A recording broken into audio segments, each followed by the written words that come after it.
అది ఆ screen play తింటుంది కదా, act 1, act 2, act 3, plot 1, turning point names, అసలు నాకు అర్థం కాలేదు. ఇప్పుడు బట్ దాంట్లో వెళ్ళలేదు ఇప్పుడు, ఎందుకంటే ఆ ఫార్ములా, ఆ ప్యాటర్న్ డిసైడ్ అయితే సినిమా చూసి, అది డిసైడ్ అయితే సినిమా డిసైడ్ కాదు. సో ఆ ఫ్లో చార్ట్ తయారీ చేసి, మంచి సినిమా చూసి ఫ్లో చార్ట్ తయారు చేశారు. ఫస్ట్ సినిమా ఇది అయింది, సెకండ్ యాక్ట్ లేదు, థర్డ్ యాక్ట్ లేదు, ప్లాట్ పాయింట్ ఇది, టర్నింగ్ పాయింట్ ఇది.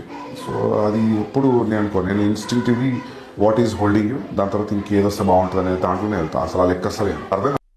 అంటే ఇంకోటి ఏంటంటే, ఇప్పుడు సందీప్ రెడ్డి కూడా ఆయన ఏం చెప్పిండంటే, నేను 3 యాక్ట్ స్ట్రక్చర్ కానీ, ఈ ఫిలిం స్కూల్లో చేసే రైటింగ్ స్టైల్ కానీ అవి ఏం ఫాలో కాకుండా రాస్తాను, ఆ స్ట్రక్చర్ అంటే కూడా ఏందో తెలియదు అని అన్నాడు. మనం చూసినాం కదా సినిమా, అదే మనకున్న జనరల్గా మనకున్న రైటింగ్ నాలెడ్జ్ వైజ్ కానీ, మనకున్న అని ఈ ఫామ్లా బేస్ చేసుకొని రాసిండంటో రాయలేదు నువ్వు రాయిపోయిన దాంట్లోకి వెళ్ళిపోతుంది భయ్య. అసలు మనం 3 యాక్ట్ స్ట్రక్చర్ అని అంటే ఏదో నీకు మనకి ఎంతో తెలుసు అనుకుంటాం. అసలు నువ్వు అసలు 3 యాక్ట్ స్ట్రక్చర్ అంటే ఏంటి? స్టార్టింగ్ సెటప్ చేస్తాం, క్యారెక్టర్లు ఏంటి, గోల్ ఏంటి, వాట్ అంటాం. అవును. తర్వాత ప్రాబ్లం వచ్చింది, తర్వాత ఎలా సాల్వ్ చేసుకున్నాడు. ఏ ప్రాబ్లం లేకుండా ఏ స్టోరీ రాయలేరు. అసలు నువ్వు 3 యాక్ట్ స్ట్రక్చర్ పెట్టుకుని రాయాల్సిన అవసరం లేదు. నువ్వు ఎలా రాసినా 3 యాక్ట్ స్ట్రక్చర్లోకి వెళ్ళింది, నా ఒపీనియన్ అయితే. సో సందీప్ రెడ్డి తీసుకోకపోయినా మరి నాన్నే బుల్లెట్ కాల్చాడు, వాడిని చంపాలనుకున్నాడు, ప్రాబ్లం. సో 3 యాక్ట్ స్ట్రక్చరే కదా. మళ్ళీ ఇప్పుడు అంటే వాడు మైండ్, సందీప్ రెడ్డి గారు వాంగ మైండ్లో ఉండకపోవచ్చు, చేసేది ఏం లేదు, కానీ 3 యాక్ట్ స్ట్రక్చర్ అది. 3 యాక్ట్ స్ట్రక్చర్ అంటే రైటింగ్ మాత్రం కంపల్సరీ ఆయన ఈ దాంట్లోకి వెళ్ళిపోతాయి కంపల్సరీ. అంటే ఏ కథ అయినా అంతే కదా, ఏ కథ అయినా అంతే. మనం అనుకుంటాం అంతే, మనం అది ఫాలో ఇది ఫాలో లేదా. మనం చాలా, నువ్వు సినిమాలు చూసి నేను సినిమాలు చాలా నేర్చుకుంటాం. అవును. మనం కొన్ని ఏంటంటే మనం తెలియకుండా వాటిలో వెళ్ళిపోతాం అనమాట, అంతే. ఇంకా అంటే కొంచెం అంటే ఇప్పుడు సినిమా చూసిన తర్వాత మళ్ళీ ఈయన ఇంటర్వ్యూలు చూసిన తర్వాత, సందీప్ రెడ్డి ఇంటర్వ్యూలు చూసిన తర్వాత నాకేమనిపించింది అంటే, నాకు సినిమా చూసిన చెప్పు బాగుంది రైటింగ్, 3 యాక్ట్ స్ట్రక్చర్ కానీ ఇక్కడ ఏం డ్రాప్ కావాలో అన్నీ అని చూపిస్తుండు. కానీ ఈయన ఇంటర్వ్యూ చూసినాక నాకేమనిపించింది అంటే, నేను అసలు రైటింగ్ ఫాలో అవ్వను, 3 యాక్ట్ స్ట్రక్చర్ ఫాలో అవ్వను, ఎలా అవుతే అలా ఉంది. అదేంది సినిమా మొత్తం అదే ఉంది కదా. అంటే రైటింగ్లో నాకు తెలిసి ఏంటంటే, అంటే సందీప్ రెడ్డి గారిని చేసేంత మనం అంత కాదులే, కానీ కాదు జస్ట్ మనకు బేసిక్ ఒకటి మనం క్రిటిసైజ్ చేయడానికి కాదు, ఏంటంటే మనకి ఏమనిపించింది రైటింగ్ వైజ్ అనలైజ్ మనం చేసుకుంటాం. అంటే ఇప్పుడు స్టోరీ అంటే, ఇప్పుడు నువ్వు స్కూల్లో నేర్చుకున్నా, సినిమాలు చూసి నేర్చుకున్నా, ఏం నేర్చుకుంటా, ఎమోషన్ ఉండాలి, ఓ ప్రాబ్లం రావాలి, సో ఎలా సాల్వ్ చేయాలి, ఎవరైనా ఇదే చెప్తారు. ఎక్కడ చూడు, నువ్వు యూట్యూబ్లో చూడు, లేదంటే ఏదన్నా డబ్బులు కట్టి క్లాసులకి వెళ్ళు, సో లేదన్నా సినిమాలు చూడు, ఏదైనా సరే ఇదే ఉంటుంది. అంటే ఆ ఎమోషను, ఆ ప్లాటు, ఆ క్యారెక్టర్స్ ఎలా వెళ్తున్నాయి, ఆర్క్స్ ఎలా చేంజ్ అవుతున్నాయి, అవి ఎంగేజింగ్ అనిపిస్తే హిట్ సినిమా, ఎంగేజింగ్ అనిపించకపోతే ఫ్లాప్. అది అంతే. రామ్ గోపాల్ కూడా ఏమన్నా ఆయన ఇంటర్వ్యూలో ఇదే అన్నాడు, బేసిక్గా ఒక హీరో క్యారెక్టర్ అంటే స్ట్రగుల్స్ ఉండాలి అని అదే రాస్తారు తప్ప అయి ఉండాలని రాయట్లేరు అని అన్నాడు. అసలు అలా అసలు స్ట్రగుల్స్ లేని కథ ఉండదు కదా, ఇదో అంటే స్ట్రగుల్ లేదే ఇప్పుడు ఎమోషన్ ఫీల్ అవ్వకపోయా. అవును. ఇప్పుడు ఏమి స్ట్రగుల్ లేకుండా హీరో 1 మంత్ కొట్టుకుంటూ వెళ్ళిపోతున్నాడు, హీరో ఒక దెబ్బ కూడా తగలలేదు అంటే నీకేం అనిపించదు. అది అంటే ప్రతి సినిమాలో అనేది ఎమోషన్ అనేది మెయిన్ ఇంపార్టెంట్. అది ఎలా కనెక్ట్ చేస్తామో, అంటే లవర్ మోసం చేసిందా, లేదంటే బాహుబలి 2 సినిమాలో అమ్మాయి కొడుకుని చమ్మందా, ఇవన్నీ ఎమోషనల్ డ్రైవ్లు అనమాట. సో ఎవరికి ఇష్టం రాసుకుంటారు, వాడికి అనిపించింది ఇది కరెక్ట్ కాదు. ఇప్పుడు చిన్నపిల్లలు, అంటే మన చిన్న సినిమా వచ్చింది సిద్ధార్థది, అంటే చిన్నపిల్లల్ని కిడ్నాప్ చేస్తారు. సో కిడ్నాప్ చేసేది చాలా రొటీన్.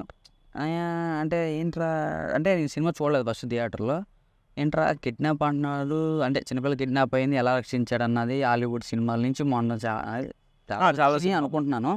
కానీ ఫస్ట్ హాఫ్ మాత్రం నాకు చాలా బాగా నచ్చింది. ఎందుకంటే ఒక చిన్నపిల్లని రేప్ చేసినోడుగా సిద్ధార్థ్ క్యారెక్టర్ రాశాడు చూసావా, నిజంగా చాలా. నేనైతే మనకి ఎందుకు ఈ ఐడియా రావట్లేదు అంటే, ఆయన ఇంకా సినిమా చూడలే, సినిమా చూస్తాను చెప్పినాకన్నా చూస్తాను.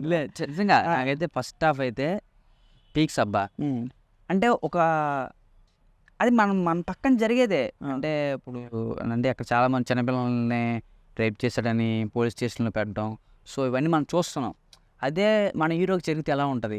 సో అది బాగా నచ్చింది. సో మనం టాపిక్ డైవర్ట్ అయిపోతున్నాం. అదే ఇప్పుడు మన యానిమల్లో మెయిన్ హీరోకి జరిగిన అంటే ఆ డౌనింగ్ అంత కనెక్ట్ కాలేదంటావు.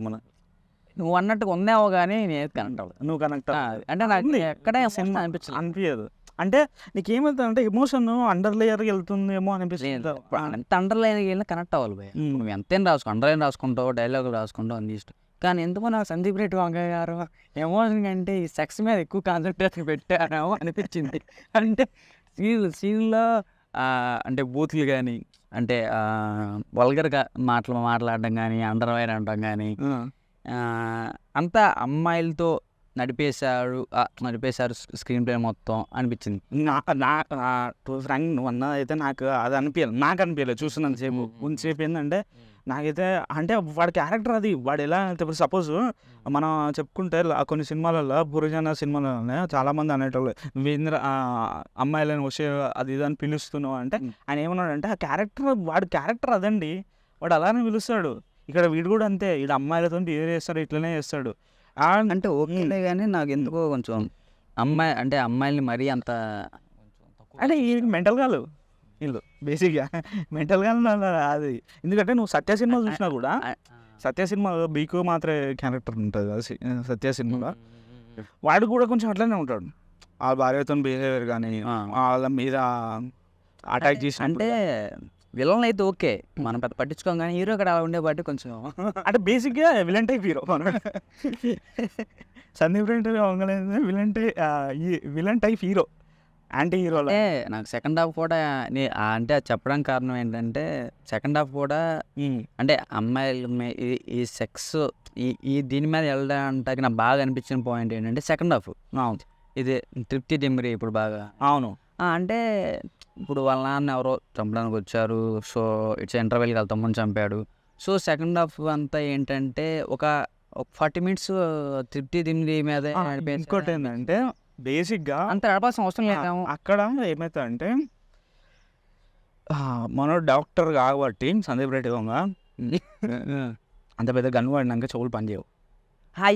అవన్నీ పెడతాడు అవన్నీ డీటెయిలింగ్ చాలా ఉంటాయి. డాక్టర్ రావడం కానీ, మందులు వాడడం వల్ల, టాబ్లెట్స్ వాడడం వల్ల అవన్నీ పెడతాడు. ఓకే. కానీ వీడు ఇంత ప్రాబ్లంలు ఉన్నా కూడా క్యారెక్టర్ వైజ్, బాడీ వైజ్ కూడా, ఫిజికల్గా వాడు అంతా స్టెయిన్ అనుభవిస్తున్నా కూడా వాళ్ళ నాన్న మీద ప్రేమ ఏడు తగ్గదు. ఒక అమ్మాయి వచ్చిన అమ్మాయితోని అసలు ఆమె ఎవరు రియలా కాదా, వచ్చిన అదే ఇచ్చిన ఆమె, నాకు ఆర్ట్ ఇచ్చిన ఆమె కాదా, నాకు అది నచ్చింది. దాని కోసం అమ్మాయిని కూడా రేప్ చేస్తారన్నది. రేప్ చేస్తా అండి, రేప్ చేయడు బ్రో, ఫిజికల్ రేప్ కాదు అంటే రేప్ చేయడు. ఇష్టం అమ్మాయి కూడా ఇంత ఇష్టం అని ఉంటుంది కదా. ఫస్ట్ ఇక్కడ ఆర్ట్ మీద చేయబెట్టే ఫీల్ అవుతుంది. ఫీల్ అయిన తర్వాత ఆ అమ్మాయి లాస్ట్ చెప్తుంది, నీ ప్రేమ నువ్వు చూపించే ప్రేమకు నేను అబద్ధం ఆడలేకపోతున్నా, నీకు నిజం చెప్తా అని చెప్తుంది. మేబీ నిజం ఒకలా ఆ అమ్మాయి నిజం చెప్పకపోతే చంపేసేటోడు అబ్బా నాకు అనిపించింది. ఆడికి ఆల్రెడీ తెలుసు కదా, తెలుస్తుంది మనకి. అంటే అమ్మాయిని వీడు కావాలంటే భయపెట్టించి లేకపోతే ఏదైనా చేసైనా ఆమెతో నిజం చెప్పచ్చు వీడు ఏదో రకంగా. కానీ ఏంటంటే ఇంకో ఘోరంగా తయారవుతాడు. కానీ ఆ అమ్మాయి ఏంటంటే ఇక్కడ హార్ట్, నా ఫియాన్స్ అని బాయ్ ఫ్రెండ్ ఫియాన్స్ ఏదో అంటున్నా గుర్తులేదు, హార్ట్ తనదని. ఇప్పుడు బేసిక్గా హ్యూమన్కి హార్ట్ అనేది ఒక ఎమోషన్ ఫీల్ ఉంటుంది, దాంతో తీసుకొచ్చిందని నాకు అనిపించింది. ఆ ఎమోషన్ ఫీల్ ఉన్న తనతో ఫిజికల్గా ఇంటిమేషన్.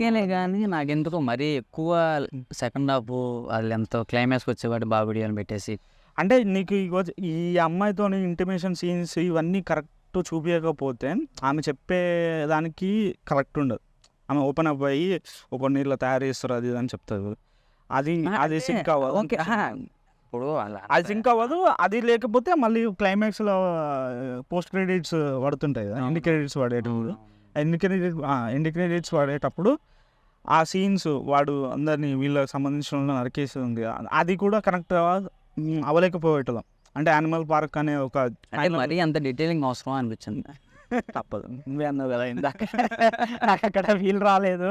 అందుకని సెకండ్ హాఫ్ అంటే ఓకే, అంటే మనకి బోర్ కొట్టినంత వరకు ఓకే, కానీ బోర్ కొట్టేసింది సెకండ్ హాఫ్. అంటే నీకు తెలుసా, ఫస్ట్ హాఫ్లో వేరే రైటింగ్ ఉంటుంది, సెకండ్ హాఫ్లో వేరే రైటింగ్ ఉంటుంది, సింక్ ఉండదు ఒక్కోసారి. అదే అది ఒక తేడా కొడుతుంటుంది నాకు కూడా. అంటే లిటరల్ తెలుసా, నేను ప్రసాద్లో చూస్తున్నంతసేపు, ఐమాక్స్లో చూస్తున్నంతసేపు చాలామంది సినిమా అయిపోయింది ఇంటర్వెల్కి అన్నారు. అంటే గంటన్నర ఉంటుంది కదా. అయిపోయింది కదా, ఇంటర్వెల్ ఫైటే సూపర్ ఉంది, ఇంకేం ఉంటుంది సినిమా. ఇప్పుడు ఆ నాన్న చంపాలనుకున్నాడు అంటే వేసేసిండు, ఇంకేం ఉంది కదా అని అనుకుంటారు. అది కాదు కదా, ఎందుకో నాకైతే కదా అది కాదు. బేసిక్గా ఏంది, ఎవడైతే వాళ్ళ నాన్న మీద ప్రేమ, వాళ్ళ నాన్న ఆయన మీద ప్రేమ చూపించాలి. అది అంటే వాళ్ళ నాన్నకి చెప్పాలి, అవును నాన్న నేను ఎంత ప్రేమిస్తున్నాను అని చెప్పాలి. అది మెయిన్ ఎమోషను.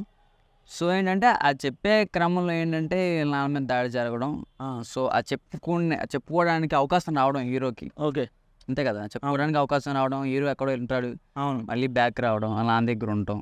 సో అది కూడా ఒక అవకాశం చెప్పుకోవడానికి అనిపించింది. అయితే నాకైతే ఏమనిపించింది అంటే మొత్తం మీద సందీప్ రెడ్డి వంగ ఎందుకో కొంచెం మరీ వైలెన్స్ ఓకే, వైలెన్స్ ఓకే, ఎవరైనా ఫైట్లు పెట్టదు, అది మన ఇష్టం. కానీ ఈ అమ్మాయిని చూపించే విధానం నాకు కొంచెం నచ్చట్లేదు.